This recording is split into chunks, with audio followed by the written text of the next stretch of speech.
Magandang hapon po sa inyo. Ako po pala si Ninong Gildy Sanchez, ang marunong magkwento sa tahanan na to. Ang pamilyang De Los Angeles. Isang araw, ang pamilyang De Los Angeles ay nasa bahay. Sila ay mga baboy. Ayaw nilang kumain dahil tilapia lang ang kanilang pagkain. Ang sabi ng nanay nila, oink oink, ayaw ko yan, kadiri naman yan. Ang sabi ng kanyang nanay. At ang sabi naman ng anak, oink oink, ayaw ko din yan mama. Gusto ko ng manok. Ang sabi ng kanyang anak. Ang sabi ng tatay niya, oink oink, ayaw ko din yan mahali.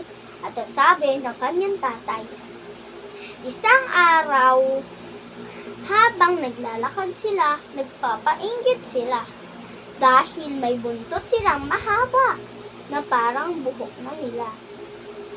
At nagpapainggit sila na gumaganto. At saka, meron din silang magandang mga hikaw. Kaya, naiinggit ang kanyang mga kapitbahay. Ang sabi ng nanay niya, hay naku, ang ganda na namin. Ang sabi ng nanay niya. At ang sabi ng tatay, hay naku, ang ramen na, ang yummy talaga namin. Sabi ng tatay niya. At sabi ng anak niya, hay, mama, yung mga laruan ko po, saan ko po ilalagay? Ang sabi naman ng anak niya. Nung isang gabi, habang tulog niya ang pamilyang De Los Angeles, may pumasok na magnanakaw. Kinuha lahat ng gamit nilang lahat. At nung paggising nila, hala, mahal, wala na ang gamit natin. Ang sabi ng nanay. At ang sabi ng tatay, ala, nawala na lahat ng iPad ko. Nasaan na yun? At ang sabi ng tatay niya. At ang sabi ng anak, Mami, yung mga toys ko, nasaan na? Ang sabi ng anak.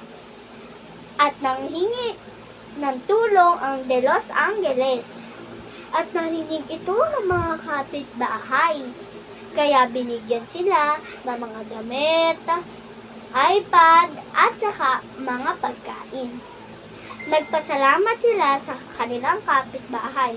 At naisip nila, ang sabi ng kanyang nanay, dapat pala hindi tayo nagpainggit dahil masama pala yun.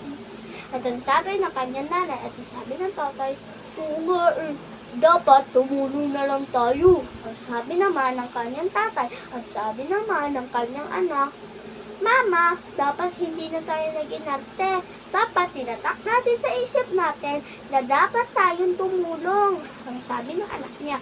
At nagpasalamat sila sa kanilang kapitbahay. At simula nun, hindi na sila nang iinggit. At simula nun, natuto na silang magbigay o wag magpainggit sa kanilang kapitbahay. At ayun lang po ang aking kwento dahil po para po tayo'y may matulungan.